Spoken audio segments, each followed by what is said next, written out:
My guest today is Jason Storm Nelson, and he's a former Marine and a current father of three, and his wife is pregnant with their fourth child. I'm so happy to welcome him here today.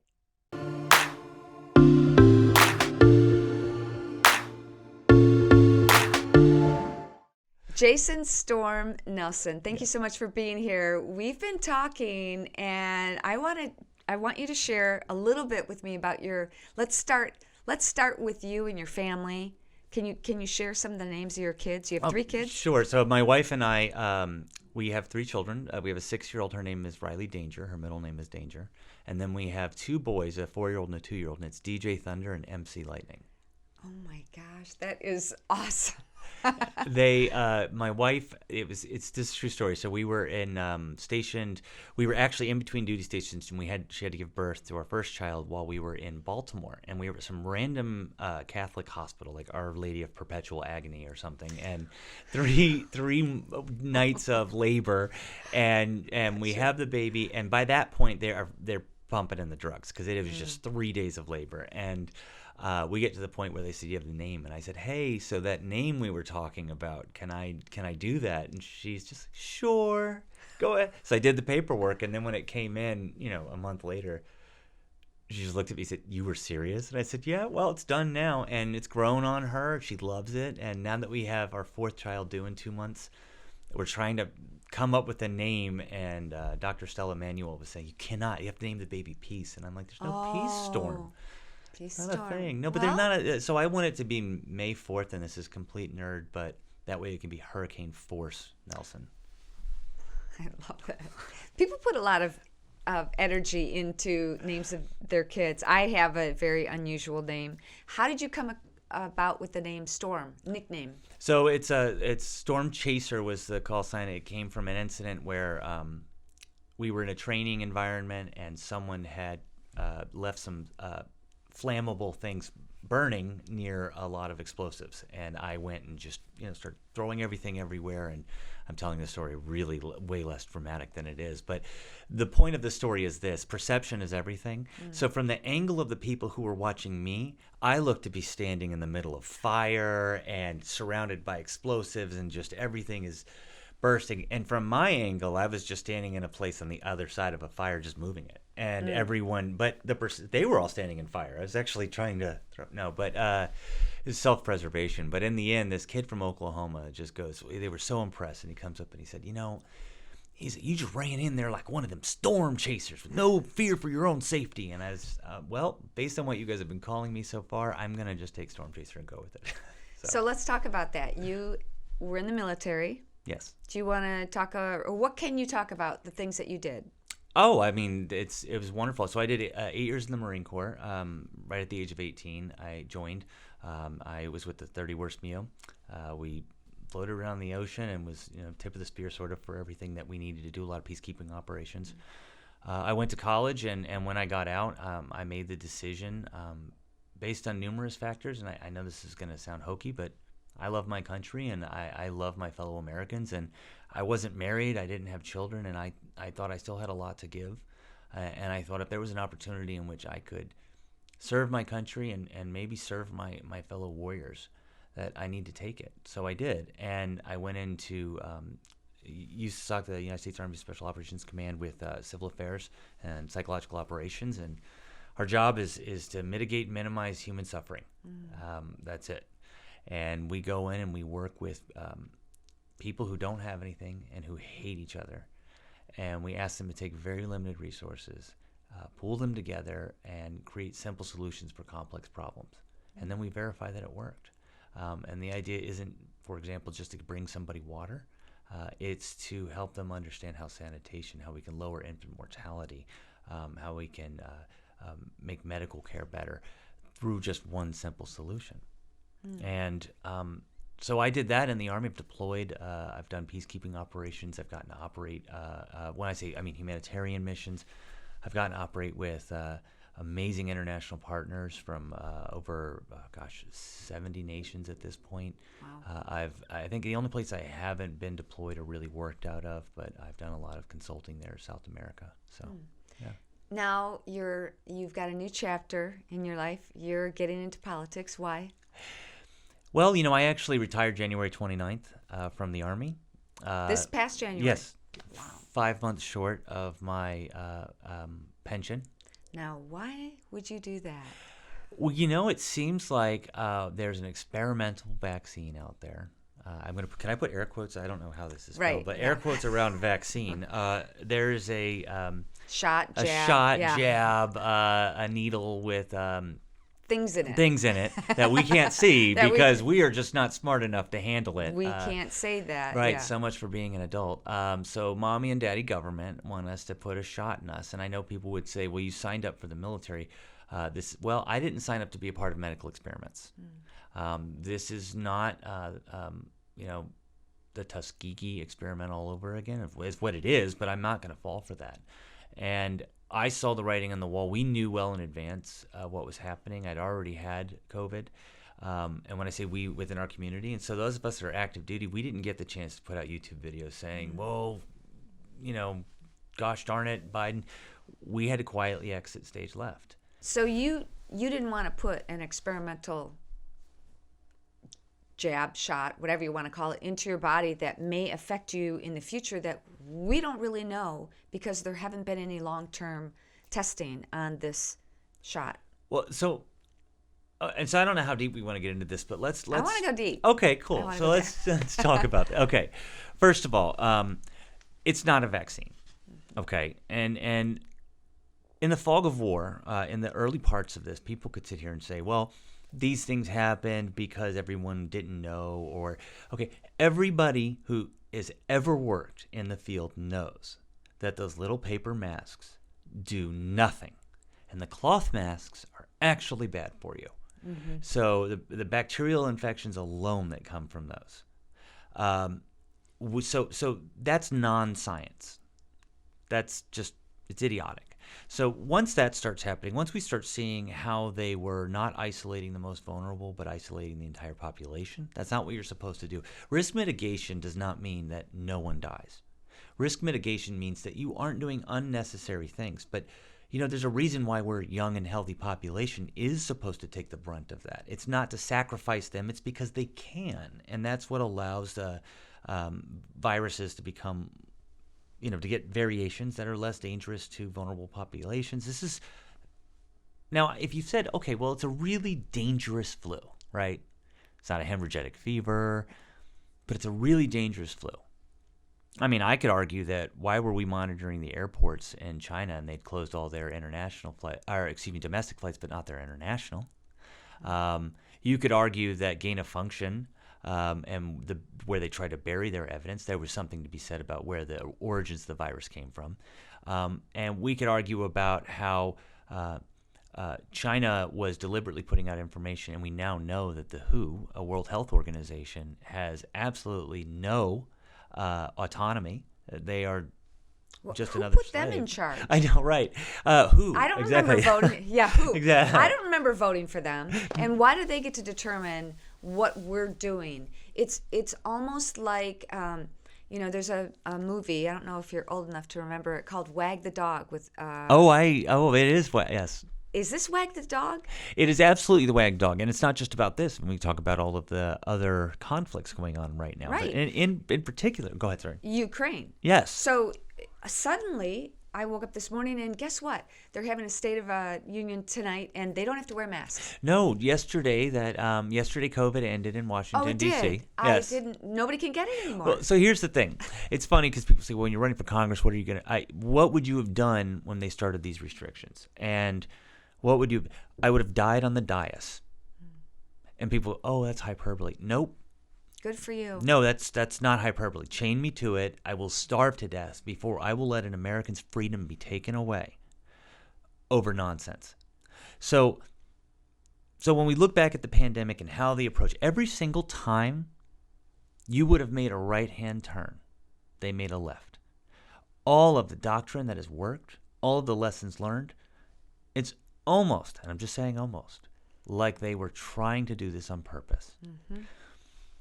We could, and from a larger sort of psyop sense, when you see what happened with Cuomo, when you see what happened with the media narrative that keeps driving, because COVID is only bad when it's a conservative doing something, or when there's nothing else in the world that pushes a different agenda that they approve of. So let's talk about the agenda. Sure. What can you talk about? In January 2020 went down a pretty deep, dark rabbit hole and found out about how human trafficking was so prevalent, and I didn't realize that it was happening under my own eyes, so to speak. Could be in my community, could be in my city, definitely in my state, definitely in my country, and it scared the heck out of me that, number one, there are evil people that would do things to children, and it's the wag the dog. Everybody else is looking the other way going, oh, look at the rainbow over there, isn't it pretty? And that this world is not what it seems, and the people who are in charge are corrupt, and that's one of the reasons I wanted to talk to you. There was a hot moment where I actually thought about getting into politics, but it probably would have ended up becoming more about my husband and his past, and they would go after that rather than, my point of getting into politics is, if not me, then who? If not, we don't need politicians. No. We're done with that. We need people like you who see something and say something and go, I'm going to be chained to this. I'm not going to let this happen. I'm going to safeguard my community from illogical and unbelievable mandates that just don't make sense. No, and I don't want to breeze past what you just said. So let's say something that's really, really, really uncomfortable for everyone who's watching or listening to this, okay? Right now, in your state, right now at this moment, there is a 5, 6, maybe a 4-year-old girl locked in a cage waiting to be sold. If you live in the United States, it is happening right now in your state. This is the United States of America. If you think this isn't true, if you think it's just one person selling one child, if you think when they find somebody with hundreds of thousands of images of child pornography, that it's one child and one abuser, you are delusional. And if you think it's just merely one segment of society that does that, you are also delusional. It's happening on a mass scale with people that you would never think of. But it was funny because do you know a guy named Eros Mackey? AdaptiveOps.org? I think so, yes. Okay, he rescues trafficking. Oh, yes. Okay, thank you. Sorry, context. I've met 100,000 people in 3 months. Yes, and Mark Geist. Yes. Mark Geist? Yes. Okay, he's a friend of ours.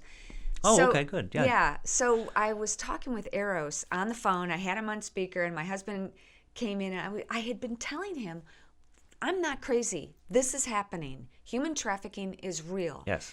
And he said, well, people would find them, and they'd go rescue them. And I was talking to Eros, had him on speaker, and Ted goes, tell me where they're at. I'll get my buddies, and we'll go get them.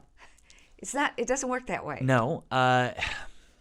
It's not that simple. No, it isn't. And so I think what a lot of people, so what we're seeing is a huge influx of visible human trafficking right now. Human trafficking is done deep within the shadows. So when people say we get an Amber Alert when a child goes missing, right? Do you get one when a village is burned and 100 children are taken? Because we don't. We see it, we read about it, and people are like, gosh, that's really sad that happened in Africa. And you go, no, wait, those kids didn't disappear. They are now in transit somewhere. So many children who live in the shadows, who are, whether it be by poverty or by just rural or urban, people get lost sometimes in the trees, and then they get taken. And then what happens? Where do they go? And I just don't know how people have blocked this out in their brain, and they don't understand that. Well, because they're worried about vaccine mandates, vaccine passports, wearing your masks, separating 6 feet. The day-to-day agenda, we have become too complacent. too Absolutely. comfortable with, we got it made here in the United States. Well, up until recently, it was funny because my husband likes Frosted Flakes. And I have a battle with him, like, you don't need Frosted Flakes. So once in a while, he'll text me and say, can you get Frosted Flakes? And I'll kiddingly say, no, I'm not going to do that for you. I'm not going to bring that kind of junk into an occasional Frosted Flakes bowl of cereal is okay. Yeah. But what happened was, yesterday I was at the grocery store and he goes, can you get me Frosted Flakes? And I just texted no.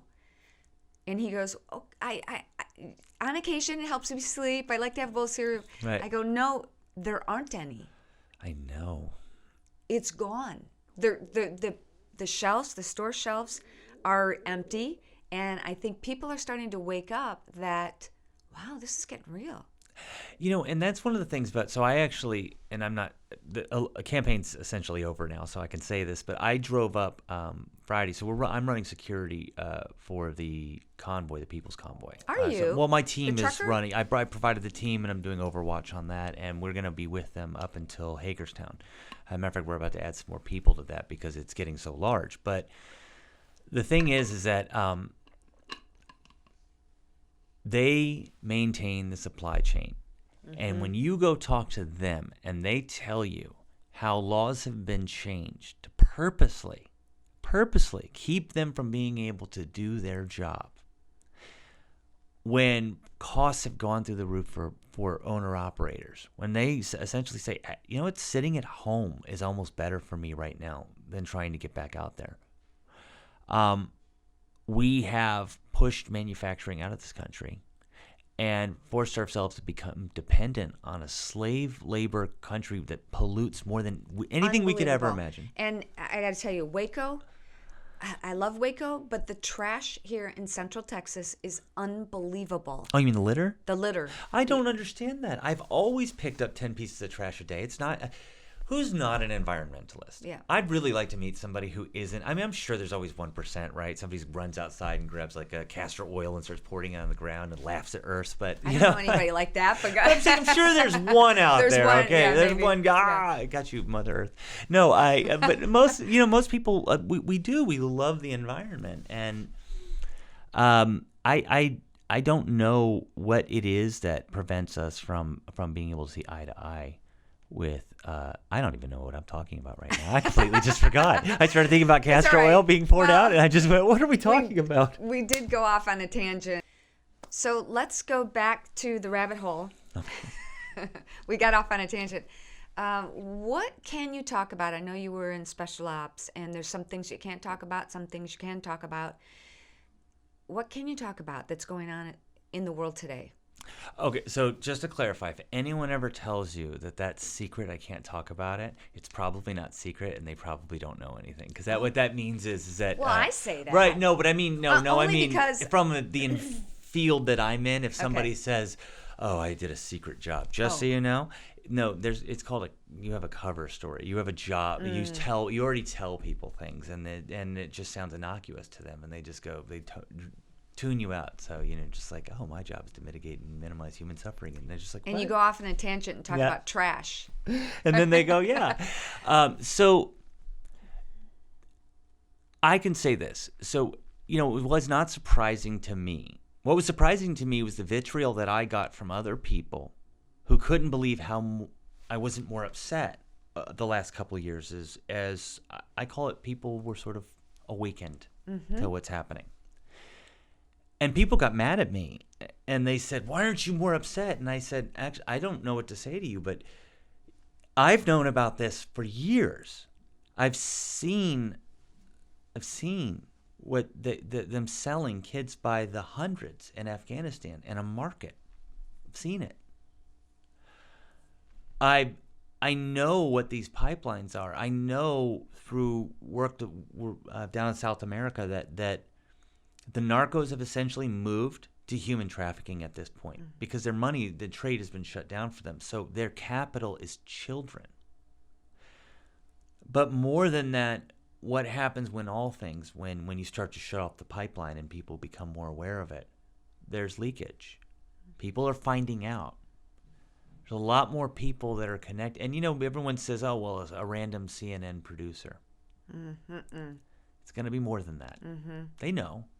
And for everyone who would say, oh, that sounds like a conspiracy theory, again, 1% of all people are bad. That's just a fact. And I'm not saying... Why does it seem like so much more now? Because the internet, because we're aware, because you don't know what to look for, because, you know, when your kid didn't come home right at dinner time 30 years ago, 40 years ago, you just said, oh, they're probably staying late at their friends. Now we're so much more aware and so much more willing to talk about it. It was almost like people had to be ashamed. My child was taken from me. I must be a bad parent. No, your child was taken from you by evil people who people are afraid to stand up to. They're afraid to call it out for what it is. That's the problem. Talk about the border. What would you do differently at the border? How are you going to stop people? Well, first of all, the wall is absolutely paramount. It funnels. It adds as an immediate defense.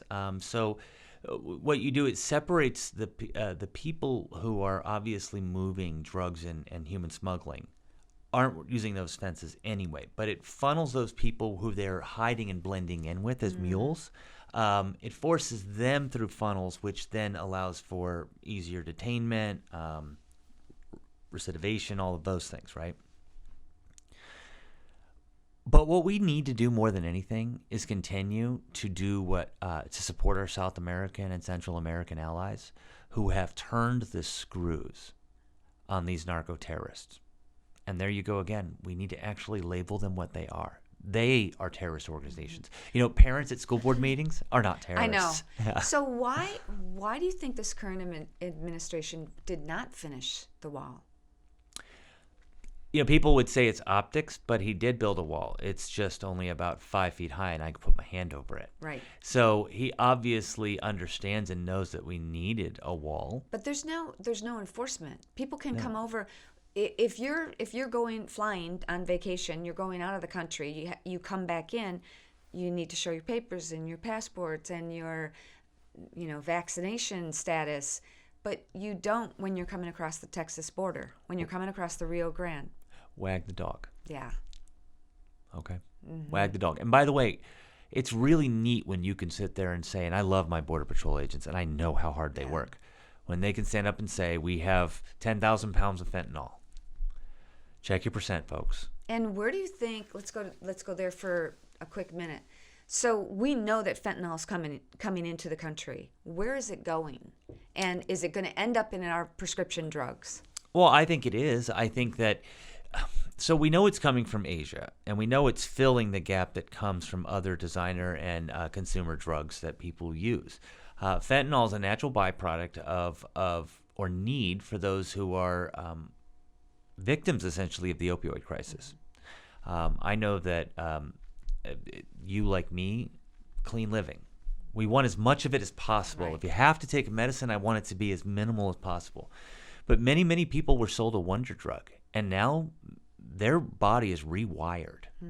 We created a generation of heroin addicts, and this fentanyl is all that's going to keep them maintaining at this point.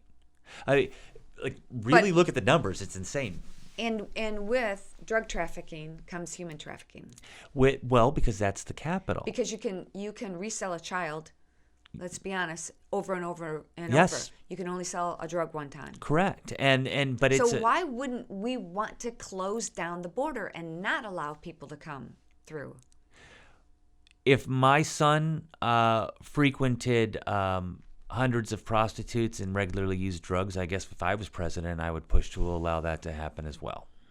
I mean, that's really what we're going to say, right? Yeah, whatever. I'll put it on the record. That's what it is. Mm-hmm. How can a person who sat there and said that crack was an epidemic and now is putting crack pipes in vending machines? And don't tell me that's a change of thought. Crack is an epidemic. We should be doing everything possible to eliminate drugs like that from, period, gone. Society's going to make mistakes. Opioids were a massive mistake. Did people do it on purpose? Yes. Punish them. They belong in prison. And that's another thing. Why are we letting out repeat offenders. We're just letting them out, walking around, and now there's the crime is on the rise. It just seems so clear to me and so many other people that I know, but it feels as though we are being squashed by mainstream media, that we're being told, you're a conspiracy theorist, you can't say that. I can't say that I took hydroxychloroquine and ivermectin. I have lost my First Amendment. They're coming after the Second Amendment, and what's next is they're coming after the Bible. Well, I believe the Second Amendment follows the first for a reason, because it protects it. And you are right. I mean, you in various states right now, I know Washington State and Portland.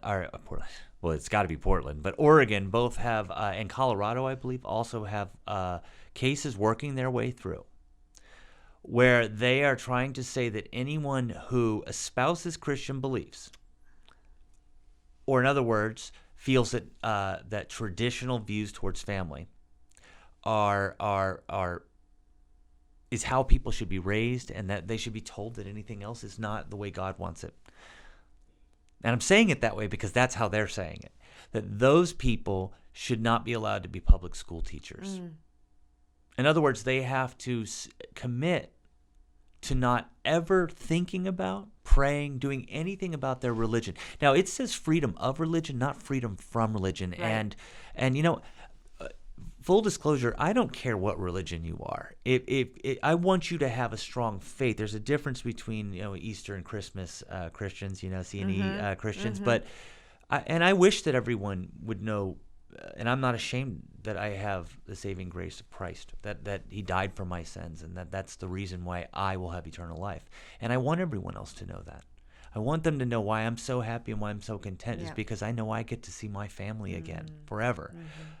And it brings me great joy. But even if you don't believe that, I want you to have faith. Because faith in God means that you have an understanding of the inalienable rights, what free agency means that God has given us. But the government doesn't want us to have that. No. They want us to do what they say, and what they're telling us to do. Their agenda is pretty unbelievable if you look into, not the future, but what they've actually said that they want to do. Yes. They've said what they want. New York State. And we are following lockstep. New York State just passed a law. I want to say it's fully passed.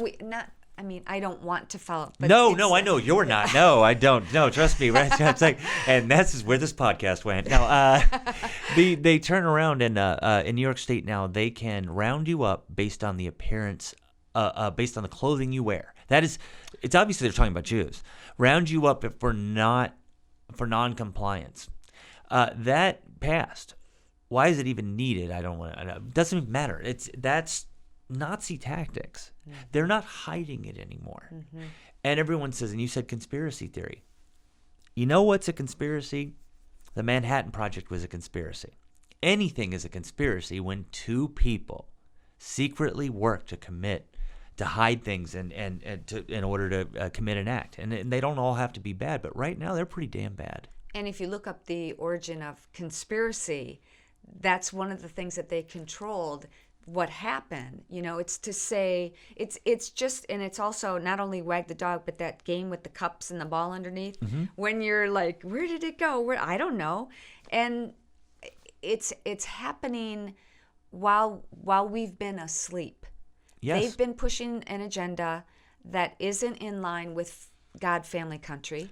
They've been indoctrinating our children at school. They've been saying we need to open the borders and let everybody in. And what I don't understand is, okay, let's say that that's true. Why don't they go to the politician's house who want open borders? Let's take some of those immigrants who are coming in, let them stay at their home. You provide them with food, water, shelter, clothing, and see how that goes. I'm going to tie, and you're right, they will never do that. No, they want the little people. Walls don't work unless they're around my private estate. Here's the thing, and I have walls around my house, so trust me, I'm okay with that. But you said something very important, and that is we were asleep. But I'm going to disagree with you, because the second part of your statement conservatives, we do the charity in this country. The true, and I don't talk about mine. I'm sure you don't talk about yours, but we do the charity. We raise our families. We go to work.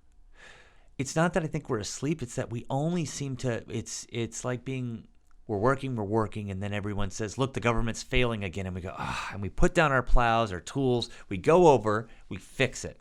We do a new contract with America. We shake it up. We get it right, and then we go back to the United States of America, and we say, "Hey, people, here it is. It's fixed again. Can we go back to work and go spend time with our families and go back to church now? Yes? Okay, good." Then we go back, and then 10 years later, it's the same darn thing. I think the best thing that